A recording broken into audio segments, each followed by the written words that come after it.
tal vez desde el año ya hagamos huelgas de hambre. Nosotros casi hagamos huelgas de hambre cada año, porque había presupuesto muy bajo para las universidades. Siempre había eso de que no terminan su gestión, ¿no? De que se cierre, de que se reduzcan estudiantes, que se reduzcan docentes, y administrativos, o sea, poco presupuesto. Entonces salíamos a marchar, ¿no? Si acaso, huelga de hambre. Y medio mundo estaba en la huelga de hambre, ¿no? Huelga de hambre, sin consumir nada. Pero a las células no les interesa eso, ¿verdad? Las células tienen que consumir la cantidad de glucosa que necesitan todos los días a cada hora, siempre, de día y de noche. De lo contrario van a tener trastornos metabólicos y podemos enfermar. Bueno, pero una huelga de hambre también es para eso, ¿no? Pero las células todavía tienen una reserva. Y esta hormona se llama del ayuno justamente por eso, porque en los periodos de ayuno prolongado, la glicemia, que tiene que estar entre 60 a 100 digamos, en condiciones basales, eso no puede bajar, ¿no? Si baja o sube esa alteración. Entonces, ese nivel de glicemia es sostenido en ayunas por el glucagón, debido a su función glucogenolítica. Bueno, va a ir consumiendo la glucosa del glucógeno, y el glucógeno en algún momento se va a agotar. ¿Y de dónde va a sacar glucosa el glucagón ahora? Forma nuevo glucógeno. Eso es la gluconeogénesis o neoglucogénesis. La diferencia entre la glucogénesis y la neoglucogénesis es el sustrato, la materia prima. La glucogénesis se forma por carbohidratos, pura glucosa, ya existente. En cambio, la neoglucogénesis se va a sintetizar a partir de aminoácidos y ácidos grasos. Estos van a convertirse, van a metabolizarse en glucosa. A partir de esa glucosa que tiene ese origen, se sintetiza nuevo glucógeno. Eso estimula el glucagón también, la neoglucogénesis y la glucogenólisis. Y de esta manera mantiene un ciclo de producción de glucosa y liberación de glucosa. Con esto alimenta a nuestros tejidos. El tiempo que, bueno, existan las reservas, ¿no? De todas maneras, el efecto final es que va a ir consumiendo nuestras proteínas, nuestros ácidos grasos, el glucagón, en un ayuno prolongado. Entonces, es bueno, nosotros siempre lo relacionamos con las huelgas de hambre porque es un ayuno prolongado, ¿no? ¿Cuánto tiempo cree que vive el ser humano en ayunas? ¿Cuánto tiempo puede pasar el ser humano sin ingerir alimento? Obviamente en malas condiciones, ¿no? Después de eso, lo que le queda es morir. Pero ¿cuánto tiempo más o menos? Sin agua, doctor. ¿Perdón? ¿Sin agua o con agua? Sin agua. Huelga de hambre, como debe ser una huelga de hambre, ¿no? Entonces, las últimas huelgas de hambre ya han sido todo un chiste. Antes las huelgas de hambre eran impactantes. O sea, llamaban mucho la atención porque la gente no comía. Y toda la opinión pública pues se conmocionaba, decía, esto es terrible, ¿no? Entonces, por eso las huelgas de hambre eran muy efectivas. Pero las huelgas de hambre ya no le llaman la atención.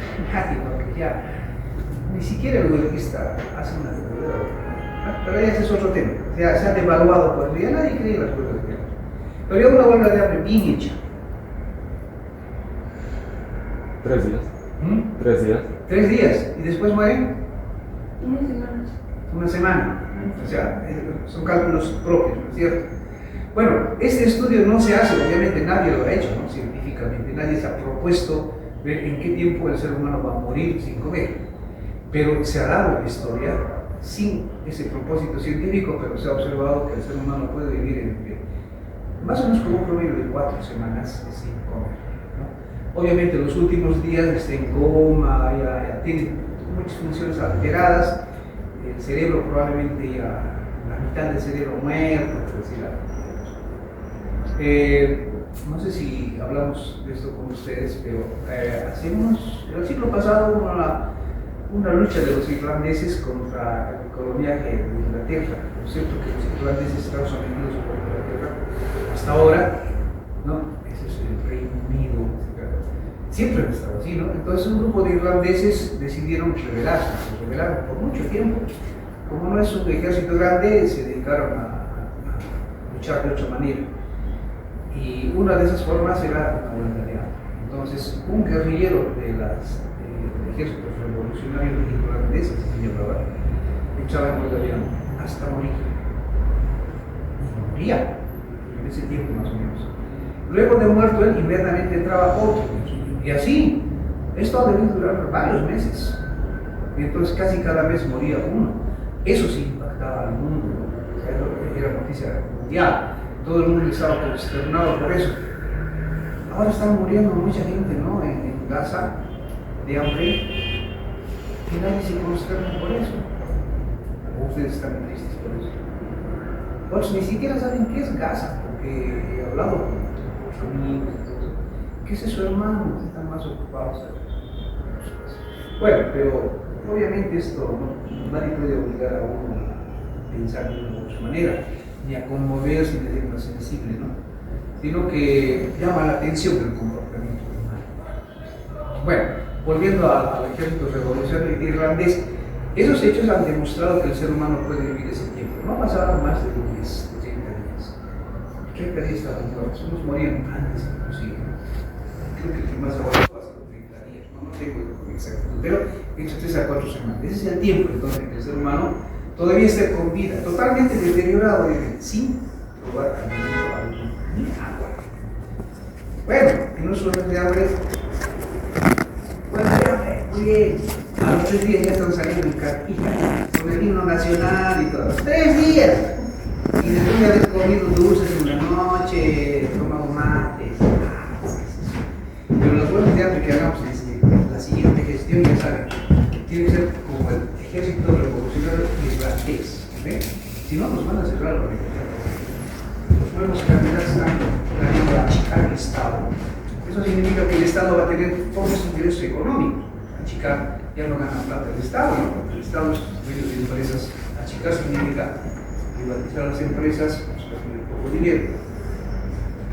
Y ese dinero del Estado subvenciona varias cosas: la educación fiscal, por ejemplo, primaria, secundaria, universitaria, el sistema de salud público, todo está financiado por el Estado, está subvencionado, ¿verdad? Ahora, si tiene menos plata, está achicado. Obviamente es lógico que va a haber poco presupuesto. Bien, volvamos aquí. Entonces el glucagón es fundamental, es muy importante para eso, para los periodos de ayuno. Pero un periodo de ayuno prolongado no es un estado fisiológico, ¿no? Cuando hablamos ya en condiciones normales de fisiología, de periodo de ayuno, nos referimos, por ejemplo, al ayuno más largo que tenemos. ¿Cuál es? Normalmente.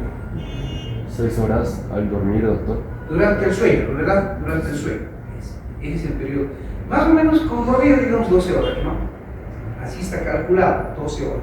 Ustedes cenan a las 6 y desayunan a las 6, 12 horas. Ahora que coman toda la noche, piquen sus cosas, está más es normal.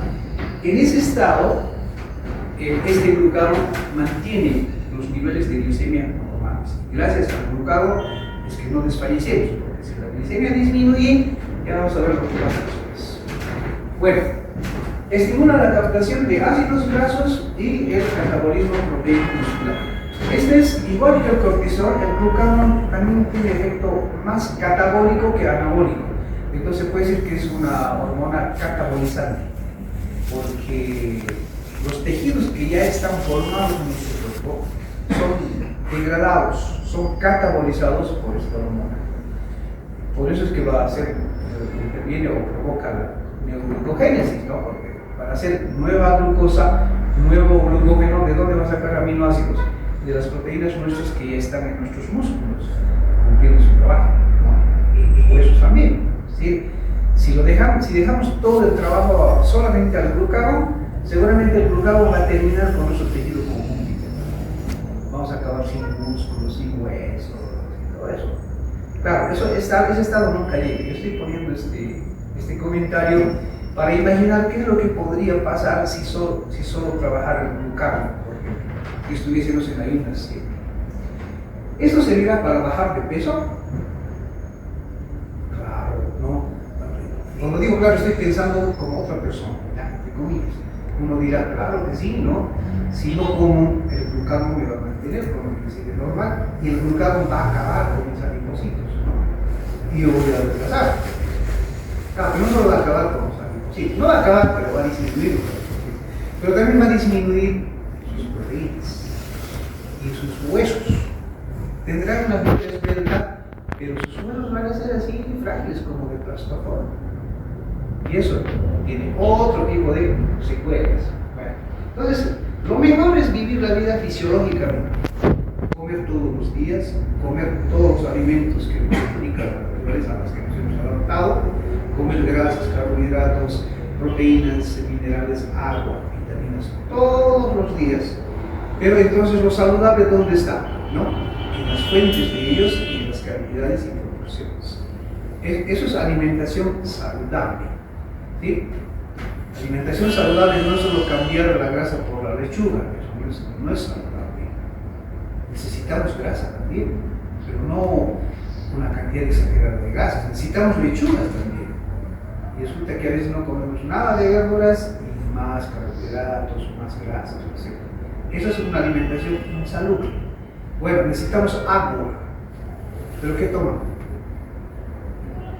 Cola, insalubre, etc. Entonces, esos cambios, cuando comemos en base a conocimiento científico, digamos alimentación científica, digamos, no se llama así, ¿no? Yo lo digo ahorita para que, digamos, se nos abra un poquito más la mente, ¿verdad? Es basado en evidencia. ¿Qué es lo que hace lo que nosotros llevamos a la boca todos los días? ¿Qué cosa provoca en nuestro cuerpo? Daño, beneficios, etc. Entonces, lo que provoca beneficios o nos mantiene normal, eso es comida saludable. Por lo tanto, no conviene ayunar ni un solo día, salvo el fisiológico. Como toda hormona, siempre hay factores que se estimulan y factores que lo inhiben, tienen que existir. De lo contrario, la hormona se dispara o no se secreta, ¿no? Entonces, entre estos dos grupos existen, son grupos con acciones contrarias, pero los contrarios estos son necesarios, son importantes. Es imprescindible que sean contrarios para provocar un estado funcional adecuado, óptimo, normal. Para ser feliz, ¿qué se necesita? ¿Algún contreras en la vida? Claro, pero no vamos a ser felices. No se puede ser feliz si no tenemos oposición de alguien, ¿no? Digo alguien en todas circunstancias, no digo alguien a nuestro lado. En cada actividad que hagamos, tiene que haber oposición para que tengamos éxito en nuestro rendimiento, en nuestra actividad. Si no tenemos oposición, el éxito es muy difícil. Bien, los estímulos, muchos tienen que ver con los mismos estímulos o inhibidores de la insulina. Recuerden que estas hormonas, el glucagón más otros tres, que son los controrreguladores, son opositores a la insulina, por ser un controrregulador. Entonces, al estudiar cada una de las hormonas, implícitamente hay que mencionar o hay que tomar en cuenta las otras. Ninguna hormona funciona independientemente. Bueno, el aumento de la glicemia estimula la secreción de una hormona que ya conoce, ¿cuál? La insulina. ¿A partir de cuánto de glicemia ya se secretan las primeras moléculas de insulina? ¿Usted de qué canal es? ¿Es de algún canal, de alguna productora audiovisual, algo así? ¿Es TikToker? ¿No? Estoy hablando del sentido amistoso, ¿no? Cuidado. No le voy a hacer yo ningún juicio, pero lo que pasa es que otra gente que vea ese video en este país, a pesar que aquí hablamos un poco, no ve el contexto, ¿sí? De eso. ¿Ya? Entonces, hasta se diga, ¿no? Bueno, dijimos, el aumento de la glicemia a partir de 80, 90 ya estimula la secreción de insulina, no la síntesis. La síntesis está estimulada por otros factores y ya existe insulina antes de que la glicemia suba, pero la insulina está almacenada en las vesículas de la célula beta. Entonces, esa insulina almacenada en esas vesículas se secreta, se abre, sale fuera de la célula beta cuando la glicemia aumenta por encima de 80 a 90. Bien, sube, pero no va a subir indefinidamente. Entonces, La insulina es la que se encarga de rebajarla, ¿verdad? Y puede rebajar hasta cero, pero no lo va a rebajar hasta cero porque el glucagón mismo va a inhibir la producción de insulina primero, y además, cuando ya la glicemia baja de 70, comienza a liberarse el glucagón. Y el glucagón impide que la glicemia baje, pero lo mantiene. Puede bajar hasta 60, por eso 60 se considera normal, y lo vuelve a subir. Aumenta 70, la insulina, no hay moros por ahí, no hay insulina a la vista, sigue subiendo la glicemia, llega a 80 y la insulina suena la alarma de la insulina y dice, muchachos, parece que la glicemia está subiendo. El glucagón está haciendo las suyas allá afuera, ¿no es cierto? Abre la ventana de la célula beta y dice, sí, hay aumento de glicemia, salga 80, 90 y vuelve a bajar la glicemia. Cuando sube la glicemia, el proceso también va a inhibir la producción de glucagón. Entonces, la disminución o la hipoglicemia, la tendencia a hipoglicemia, es un principal, es el estímulo, no el único, pero está entre los más importantes para la liberación y secreción de glucagón. Otros aminoácidos de la dieta, las catecolaminas, recuerdan que el parasimpático estimula la secreción de insulina. Aquí, el simpático es el que estimula la secreción de glucagón. ¿De acuerdo de las hormonas contrarreguladoras? Son hormonas que se liberan para adaptarnos a una situación de agresión, o sea, son hormonas del estrés. Aumenta conjuntamente el glucagón, las catecolaminas, el cortisol y la hormona de crecimiento. Entonces, entre ellas también existe una estimulación, digamos, mutua. Las catecolaminas, cuando aumentan, hacen que también aumente el glucagón, ¿no? Para contrarrestar esa situación de estrés. Hormonas digestivas, igual que para la insulina, también estas estimulan la producción o la secreción de glucagón. El sistema simpático y el ejercicio físico intenso. Esto es un estímulo directo, porque durante la actividad física hay una disminución de la glicemia, ¿no? ¿Por qué? Porque las células consumen bastante glucosa durante la actividad física. Y ese consumo elevado de glucosa disminuye la glicemia, obviamente, y esa disminución de glicemia estimula la secreción de glucagón. Entonces, jamás se puede ir a trotar o a jugar fútbol en ayunas, ¿verdad? Aunque nuestra glicemia esté normal. Peor todavía si tenemos poco glucógeno en los músculos y en el hígado. Entonces hay que ir con un buen depósito de glucógeno, y además ahí sí se puede consumir azúcares simples, porque eso lo vamos a gastar inmediatamente en el trote o en la actividad física. Por lo tanto, la actividad física puede ser perjudicial, ¿no? Sobre todo para las personas susceptibles, bajando el azúcar.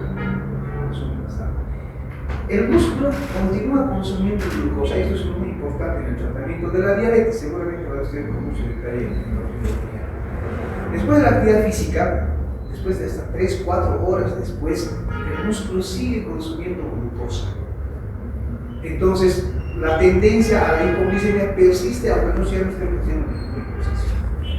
Y en estos enfermos diabéticos, como los atletas, por ejemplo, se les indica, atletas de élite, ¿no?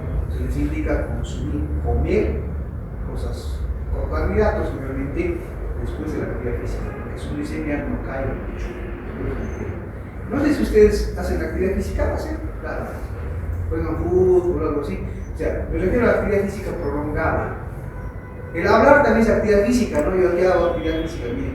¿Cuánto ATP estoy gastando con las contracciones de los músculos de la lengua? Mucho, ¿no?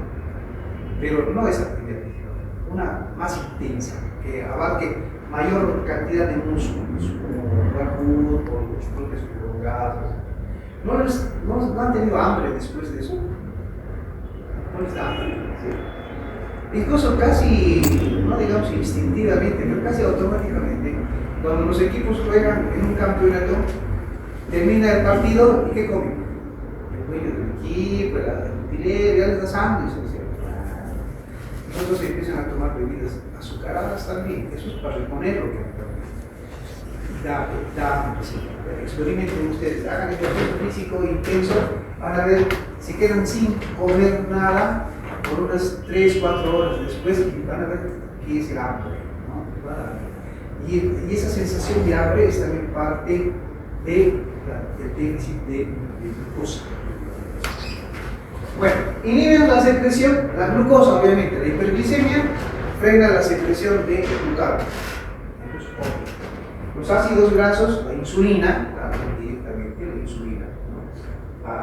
Y además por la comunicación paracrina que ya hablamos al estudiar los islotes, ¿verdad? También el glucagón inhibe directamente la secreción de insulina. Y la famosa doña somatostatina, ¿no? ¿Por qué es famosa? Inhibe todo. Inhibe todo. Podemos poner un apellido, ¿no?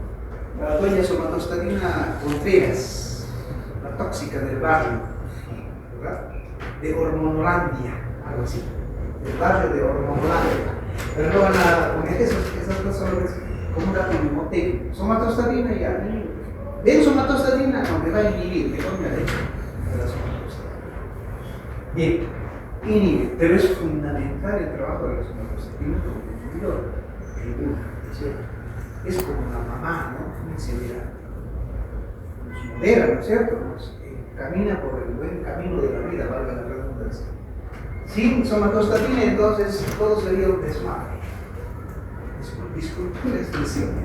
Este es el proceso de secreción, el cual los colores son los fines didácticos, obviamente, de cómo se sintetiza el glucagón. Siempre como pre-pro-hormona, pre-pro-glucagón. Esta es una cadena de aminoácidos. Y como pueden ver, hay segmentos así separados. Esto es artificial. Pero estos segmentos, cada segmento contiene una secuencia de aminoácidos que, si los separamos, entonces van a formar estas sustancias, diferentes unas con otras. Ya identifican algunas, por ejemplo aquí, una incretina, ¿no es cierto? Que produce el intestino, por ejemplo. Aquí el glucagón, este es un péptido señal que sí existe. El GLP2 es otra incretina, parecida a la 1. En fin, cuando se cinde, se libera el péptido señal, ese péptido señal es como una guía para sintetizar eso solo sirve a los ribosomas. Una vez que los ribosomas ya liberaron la preprohormona, entonces el péptido señal ya no tiene sentido, se libera. Entonces quedan estas moléculas, pero todas forman una sola cadena. Entonces no se puede identificar todavía ninguna de estas. Esto no es todavía el glucagón. Esto ocurre en el páncreas y ocurre en el intestino y también en el sistema nervioso. Hasta aquí. Ahora, este pre-glucagón en el páncreas, en la célula alfa, se fragmenta y va a producir estas sustancias. Están ahí. Unas, la mayoría son biológicamente inactivas. En el cerebro y en el intestino, esta misma molécula se fragmenta de otra manera y forma estas otras sustancias. ¿Se entiende eso? ¿Verdad? El gráfico nos interesa el glucagón aquí, en el páncreas. Aquí, si bien hay un segmento del glucagón, pero no se produce glucagón en el intestino ni en el sistema nervioso, sino que se forma oxígeno-glutulina. Al final vamos a mencionar en la última clase sobre el rol que cumple estos en el metabolismo, la lectina y la oxígeno-glutulina, conocidas en el sistema nervioso. Pero sí que produce esta incretina, el péptido parecido al glucagón, 1 y el 2. De esto ya hemos hablado el día de ayer. Este es el incretina. En el páncreas no se produce incretina. Si bien hay un segmento de GLP1, no se forma GLP1 porque está unido a GLP2 y forma esta otra sustancia, ¿no? La explicación de abajo de los nombres. Bueno, eso es para tener una idea general de dónde viene el glucagón. Y tiene un origen común con las incretinas. Nos interesa este tema de páncreas, el glucagón y las incretinas. Eso es lo que vamos a estudiar principalmente. Muy bien, hasta aquí el glucagón. Entonces, hablemos una parte de los efectos metabólicos de las hormonas pancreáticas. Bien, eso es fundamental, ¿no? Esta es, digamos, la clave. Todo lo que hemos estudiado es para entender esto. Bien, entonces, si no hemos estudiado las clases anteriores, entonces no vamos a entender esto, es lógico, ¿no? Entonces habría que repasar todo lo que hemos avanzado, que no son muchas clases. Bueno, todas las hormonas tienen un órgano blanco, o sea, no actúan en cualquier parte. Y ese órgano blanco es blanco, se llama así porque allí está el receptor de la hormona. Entonces puede haber un solo órgano blanco, varios órganos blancos. No todo el órgano es blanco para una hormona, sino determinadas células, fundamentalmente. Entonces creo que es mejor hablar de células blanco. ¿Ya? Entonces las células blanco pueden estar en todo el cuerpo o pueden estar en algunos órganos. Estas hormonas, la insulina y el glucagón, tienen prácticamente células blancas en todo el cuerpo, en todos los órganos. Entonces sus efectos van a ser generales, van a ser sistémicos. Por lo tanto, si hay poca insulina, ¿a qué órgano afecta? Todo el organismo, ¿verdad? Entonces, esa es una base, digamos, para entender de cómo en la diabetes pues, prácticamente se daña, entre comillas, todo el cuerpo. ¿Sí? Entonces, el diabético no solo tenemos que medir el azúcar, ¿no? Tenemos que examinar desde los cabellos hasta las uñas del dedo alus, todo piel, porque hay dermopatía diabética, hay retinopatía o cardiopatía diabética. O sea, la diabetes afecta todo, a unos que son más trascendentes porque a su vez afectan a otros, porque se afecta al corazón, eso va a repercutir en todo el cuerpo también. ¿Sí? Se afecta al riñón también, se afecta a la vista, a la retina o al sistema nervioso también, porque afecta. Y se estudia más eso, la diabetes, porque eso repercute en mayor medida. Eso no quiere decir que no se deba tomar en cuenta otros tejidos, hasta las uñas son afectados por la diabetes. Bien, entonces, con esa perspectiva, vamos a ver los efectos metabólicos, pero no vamos a estudiar todo el cuerpo tampoco, ¿no? Sino los principales órganos que son afectados por la insulina. Entonces, desde este punto de vista se pueden resumir en tres: los principales, no los únicos órganos blancos de la insulina: el hígado, el tejido adiposo y el músculo esquelético, el músculo estriado, digamos. O sea, en eso vamos a hacer más énfasis, pero no quiere decir que no tengamos que aprender los efectos de los otros tejidos. Bien. Páncreas, este esquema se entiende fácilmente, ¿verdad? La insulina pasa a la sangre, este es un paso sanguíneo, que me parece, ¿no? Y llega a los principales órganos humanos: hígado, tejido adiposo y músculo.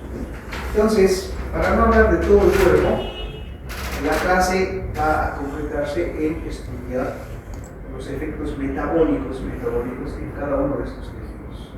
Por lo tanto, tendremos que conocer muy bien cómo funciona el hígado, eso ya lo hemos estudiado, cómo funciona el músculo, y cómo funciona el tejido adiposo, eso lo vamos a estudiar en la siguiente clase. ¿Por qué no antes? Porque se entiende mejor el tejido adiposo después de aprender páncreas que antes. Ya. Simultáneamente sería lo ideal, ¿no? Pero eso es imposible, porque puede aprender las cosas simultáneamente. Bien, ¿qué es lo que hace el hígado? En el hígado fundamentalmente tiene efectos, bien, partamos ya, tiene efectos metabólicos en los carbohidratos, los lípidos y las proteínas, ya sea tejido adiposo, músculo o hígado, los tres. Pero la acción, hay acciones más predominantes sobre otras. Por ejemplo, en el hígado, su acción predominante es sobre el metabolismo de carbohidratos y lípidos, y no tanto sobre proteínas. En el músculo, su efecto es más sobre carbohidratos y proteínas, no tanto sobre lípidos. O sea, no es que no exista, sí existe, y lo vamos a estudiar. Y en el tejido adiposo, su efecto es más sobre lípidos, obviamente, y sobre carbohidratos, no tanto sobre proteínas. ¿Se entiende esa razón? Estamos yendo con ese enfoque. Este es un resumen de los efectos de la insulina, las acciones de la insulina.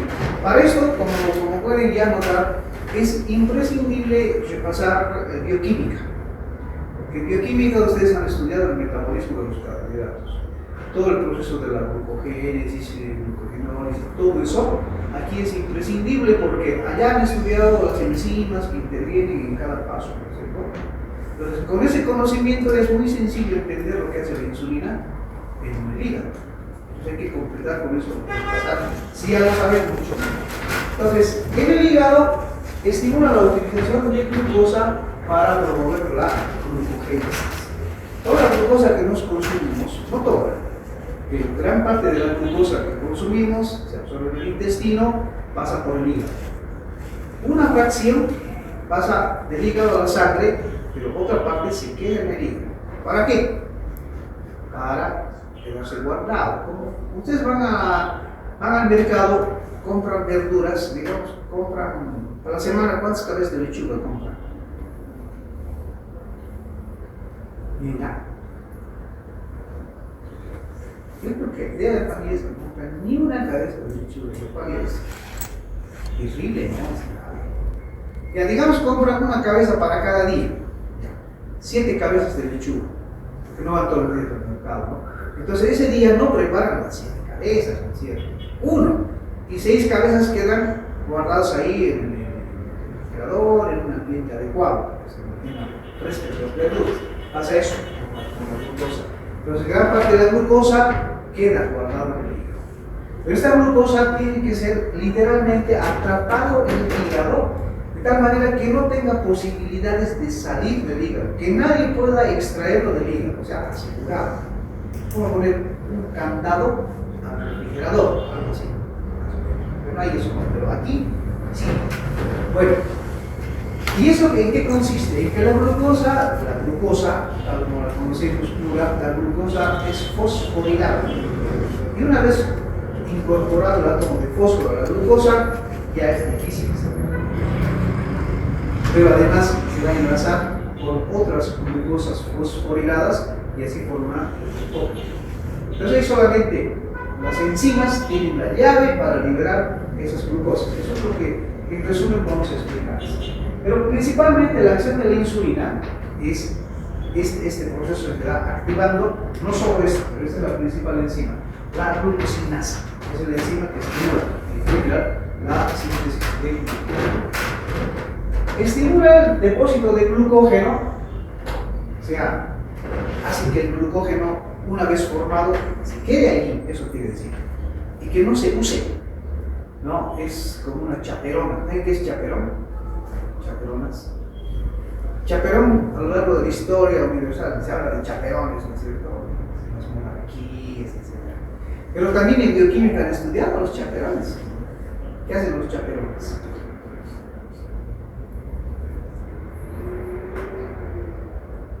¿Qué hacen? ¿Ustedes tienen chaperones? ¿Alguien ha fungido como chaperón en algún momento de sus vidas? Si no sabemos qué es chaperón. Pero las proteínas se llaman chaperón porque hacen exactamente eso. Es como alguien que cuida a alguien. Por ejemplo, si ustedes van a ir a una fiesta, alguien les acompaña, ¿no? Que no es invitado a la fiesta, antiguo. Les lleva hasta el local de la fiesta, muy bien, ustedes entran a la fiesta y el chaperón se queda ahí en la puerta o en la sala contigua esperando a que ustedes se diviertan, está cuidando, está vigilando. Bien, termina la fiesta, los recoge y les lleva a la casa, se les cuida. Es un chaperón, ¿no? Pero había por eso chaperones en antiguas monarquías, porque cuidaban a los príncipes, a los viejos, a las infantas y tantas cosas que hay en la monarquía. Es el cuidador, ¿no? ¿Sí? Es el chaperón. Las proteínas chaperón en bioquímica hacen exactamente lo mismo como los moléculas, cuidan las proteínas. Por ejemplo, una hormona que se une a la albúmina, ¿verdad? Ya hemos estudiado esto en varias hormonas. Actúan como chaperones también porque evita que se metabolicen, los cuidan, los protegen, entonces circulan, claro, no tienen ninguna acción biológica. Y luego los liberan cuando se los necesita. Eso hacen las proteínas transportadoras de hormonas. Hay medicamentos que, una vez consumidos, también se unen a proteínas. Están circulando ahí unidos a proteínas y se van liberando poco a poco. Por eso los medicamentos tienen más horas de efectos y no son metabolizados rápidamente, ¿no? Esos son los chaperones. Bueno, entonces aquí la insulina actuaría así, ¿no? Con un chaperón de glucógeno. Dice, muy bien, glucógeno, aquí nadie te toca. Listo, está guardado, yo lo he preparado y el glucógeno está ahí. Eso es lo que hace. Entonces, pero hay una sustancia que puede ir contra los planes de la insulina y es esta enzima. La enzima glucógeno fosforilasa. Como su nombre dice, fosforilasa es fosforila. O sea, quita el fósforo de la glucosa y eso hace que la glucosa pueda liberarse. Eso hace esta enzima. Entonces, este es el antagonista de esta otra enzima y lo que hace la insulina es reforzar a esta enzima, la glucosinasa, e inhibir a la glucógeno fosforilasa. Ese es el mecanismo mediante el cual mantiene al glucógeno formado allí. Guarda la comida. Cuando teníamos comedor universitario había el económico. Entonces, para el comedor, cada semana llegaban camionadas de verduras, víveres aquí. Porque ahí tenían que cocinar toda la semana, ¿no? Para los estudiantes.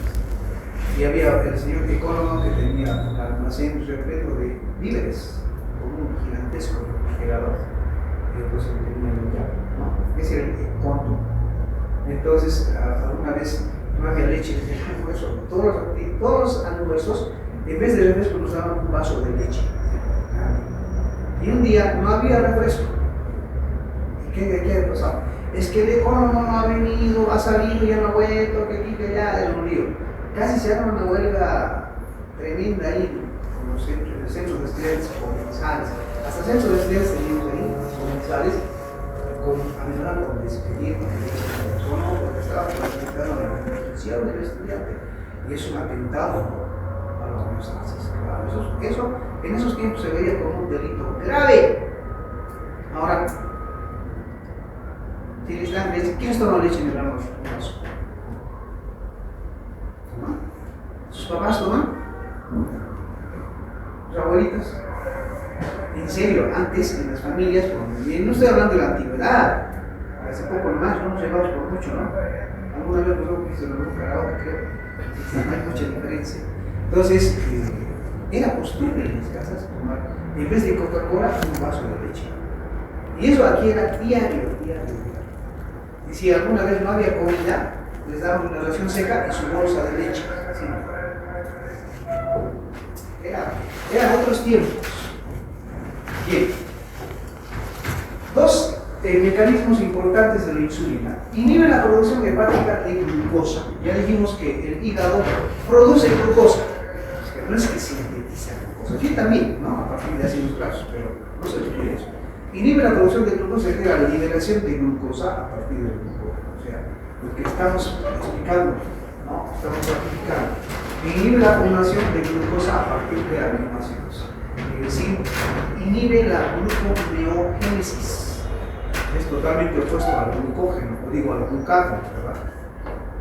Es decir, en síntesis, hasta aquí podemos ver que lo que hace la insulina es estimular, valga la redundancia, la síntesis, o sea, el anabolismo.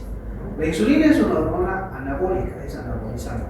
Lo contrario del glucagón, que es catabolizante, es anabolizante. Ya, si nosotros quisiéramos sintetizar la acción de la insulina, en el metabolismo es que la insulina promueve el aumento del tejido adiposo, el aumento de la masa proteica y el aumento de la masa de carbohidratos. Eso es lo que hace la insulina. Entonces, con la insulina podemos engordar. Si uno quiere aumentar de peso, porque libre de hacerlo, no. Ningún médico le puede prohibir eso. El ser humano es libre. Entonces, pero no puede aumentar de peso, ¿se puede inyectar insulina? Claro, que eso no es normal ni aconsejable, ¿no? Pero si se le inyecta insulina, puede engordar. De hecho, la insulina en los pacientes diabéticos tiene ese efecto de aumentar de peso. Es por eso que no se puede la insulina como si fuera agua bendita o agua o Coca-Cola, digamos, ¿no? De cantidades, digamos, no medidas. ¿No? Hay que tener mucho cuidado, sobre todo en las personas que tienden a ganar peso, porque ganar peso en la diabetes es consecuencia. Es decir, un paciente que no es tan obeso, pero con el tratamiento puede devolverse por eso y eso afecta mucho más los trastornos metabólicos en la diabetes. Entonces, eso hay que hacer. No todos necesitan insulina en la diabetes, pero las cosas van a aprenderlo después. Pero ahora no se puede hacer, aquí no hay que dar y aquí. Hay que sentar antes estas bases. Bien, y para entenderlo con un poco más de detalle, hemos cogido estas imágenes para decir lo mismo. Lo que hace la insulina, entonces, otra vez, recapitulando, aumenta la captación de glucosa, hace que la glucosa se quede en el hígado. Y retiene al activar lo que ya hemos visto en el anterior cuadro, la glucosinasa hepática. ¿Qué es lo que hace la glucosinasa hepática? Fosforila. Fosforila, si esta glucosa, que es glucosa, le incorpora un átomo de fósforo, está fosforilado. Fosforilado. ¿Se entiende qué es fosforilación? ¿Verdad? ¿Qué es desfosforilación? ¿Y glucosilación qué es? Ya hemos hablado de glucosilación en las clases anteriores. ¿Qué significa glucosilación?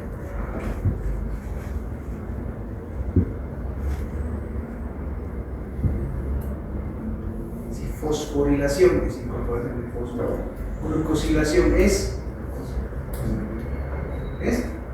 Digan nomás pues, ¿por qué tienen miedo a equivocarse? Ese es un trauma que traemos desde niños. Porque cuando hacíamos mal la tarea, primero en la casa, ¿cómo es fácil? El profesor, está mal, traiga la mano. A nosotros nos golpeaban la palma con una paleta de madera y todavía ponían una carita feliz ahí, sonriendo. Y así era. Ustedes no se han golpeado así, entonces un trauma, ¿no? Equivocarse ahí era ya sinónimo de tortura. Entonces, mejor que nadie se dé cuenta que estoy equivocado. ¿Sí? Eso nos limita mucho del aprendizaje, mucho, demasiado. Entonces, lo que hay que buscar es liberarse de eso. ¿Sí? Equivocarse es una virtud, no es un defecto. ¿Por qué es virtud? Porque nos ayuda a aprender, nos ayuda a razonar, nos abre la mente, nos hace que nos atrevamos, ¿no?, a dar pasos en el aprendizaje. Entonces, quítense ese trauma, muchachos, ¿no? Equivóquense, pues, porque si ustedes no tuviesen errores, ¿para qué ya vienen, no? ¿Para qué el ser humano ya está intentando aprender si ya sabe todo? Entonces, ¿qué será glucosilación? ¿A qué suena? Agregar glucosa. Algo de glucosa, no sé. Pero agregar glucosa es una respuesta, no sé si esa es una respuesta kikiana. ¿Por qué kikiana? Porque han visto la serie del Chavo del Ocho, Kiko, ¿no? Kiko es el que responde así, ¿verdad? Como si estuviera preguntando, ¿no? ¿Quiénes eran los primeros moradores del Valle de México? Kiko dice, los karatecas, los discotecas. ¿Quiénes eran? ¿Quiénes eran? Es parte de nuestra historia. Es nuestra historia. Aunque no diga Bolivia, pues nuestra historia, la cultura no tiene límites, es parte de nuestra cultura. Bueno, ese es otro tema, pero hay que cultivarse, ¿no? No cultivarse, cultivarse. Bueno, entonces, obviamente eran los aztecas, ¿no? Entonces, parecido y así responde. Pero eso es generalizado en nuestro medio, ¿no? Hablamos, en la calle hablamos todos así, pero hay que quitar ese interrogante. Entonces digan, me parece, creo, como ya dijimos hace un momento. Sí, está muy bien, es eso. La incorporación de una molécula de glucosa a otra molécula que no es carbohidrato, eso es glucosilación. Y desglucosilación será pues quitar, ¿no es cierto?, como desfosforilación. Aunque desglucosilación no es un término que se use en biología y medicina, pero no está tampoco fuera de lugar, tiene sentido decir desglucosilación, igual que desfosforilación. Si yo les doy una cajita de fósforo, ¿qué les estoy haciendo? ¿Les estoy fosforilando? Bueno, así en términos de chiste, sí, ¿no? Claro, no es ese fósforo, el cerillo, no es ese fósforo que que se usa para fosforilar moléculas en el átomo de fósforo. Pero sí les puedo preguntar, ¿están glucosilados? ¿Se han glucosilado esta mañana? ¿Qué les estoy preguntando? ¿Se han consumido glucosa? Claro, no es un término bioquímico, no se debe usar en la charla ni para referirnos a la comida. Lo que estoy haciendo es tratar de que este concepto se nos quede, ¿no? ¿Qué significa eso? Pero estos términos solo se usan a nivel molecular, no se usan en la charla diaria. A ver, no lleguen con sus marraquetas y digan, familia, he traído 10 marraquetas para fosforilarlos o para glucosilarlos. Pero si quieren, pues hablar, pues ya pasa el problema. Bueno, una vez fosforilado, ya el tema del carbono 6 se llama por eso glucosa 6. Estas moléculas de glucosa 6-fosfato, a mi proceso de síntesis de glucógeno, se enlazan por enlaces glucosídicos, es el único enlace que une a las moléculas de glucosa, ¿verdad? Y este es el glucógeno. Si no hay una cadena enorme, como ya vemos una imagen, ¿no?, de cadenas que se irradian a partir de un centro, ese es el glucógeno. Es un polímero de glucosa, el glucógeno, muy similar a la estructura del almidón, que también es un polímero de glucosa, pero el almidón es de origen vegetal, este es de origen animal, por eso en algunos autores, algunos libros mencionan que tienen esto como el almidón animal. Bueno, no hay problema, es lo mismo, ¿no? Bien. Ya estamos ahora. Veamos, para completar la idea, un par de cuadros. Entonces, lo contrario ahora. Aquí tenemos al glucógeno, este es el glucógeno, el proceso contrario. Una vez que el glucógeno está ya guardado, ahora se necesita glucosa, entonces tiene que ocurrir el proceso contrario, la glucogenólisis. Este cuadro resume la glucogenólisis. Como dice ahí, la glucógeno-fosforilasa, esta enzima ya es la que actúa, rompe los enlaces 1,4 del glucógeno, es como la amilasa, que rompe también los enlaces 1,4 del tubo digestivo. Esta enzima no es la amilasa, es la glucógeno-fosforilasa, porque rompe enlaces entre las glucosas fosforiladas. Bueno, libera a la glucosa 1-fosfato y esta fosfoglucomutasa va a formar glucosa 6-fosfato y a partir de esto la glucosa 6-fosfatasa, esa es la que va a romper los enlaces y libera la glucosa libre. La glucosa ya sin fósforo, quita el fósforo, ¿no?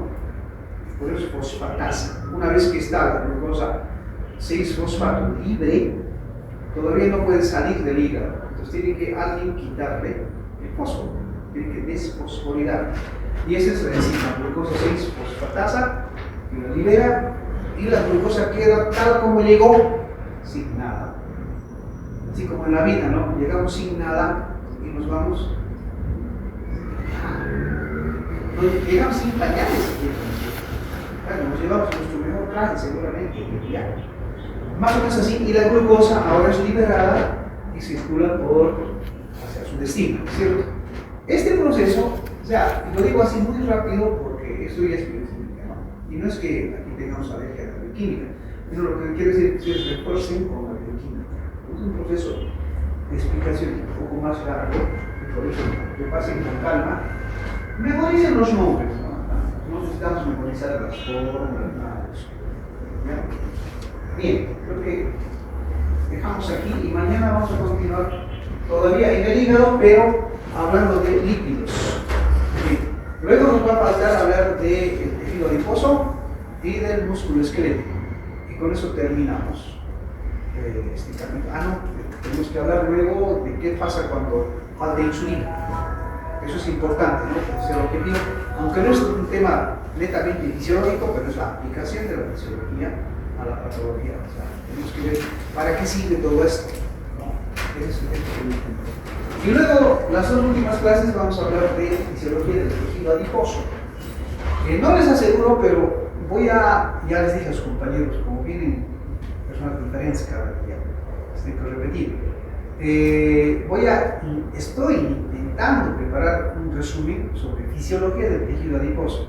Hay muchos artículos, millones de artículos sobre el tejido adiposo, pero no hablan estrictamente de la fisiología del tejido adiposo. Sí, mencionan una parte, sí, lo que estoy intentando es extraer de cada parte y solo hablar de fisiología del tejido adiposo, nada más, en unas cuantas páginas. Si logro hacer hasta la siguiente semana, entonces se los voy a mandar. Ya, listo. Eso es todo. ¿Tienen alguna pregunta? El tema hablado hoy, ¿no? Bueno, nos vemos mañana, el lunes. Hasta el lunes.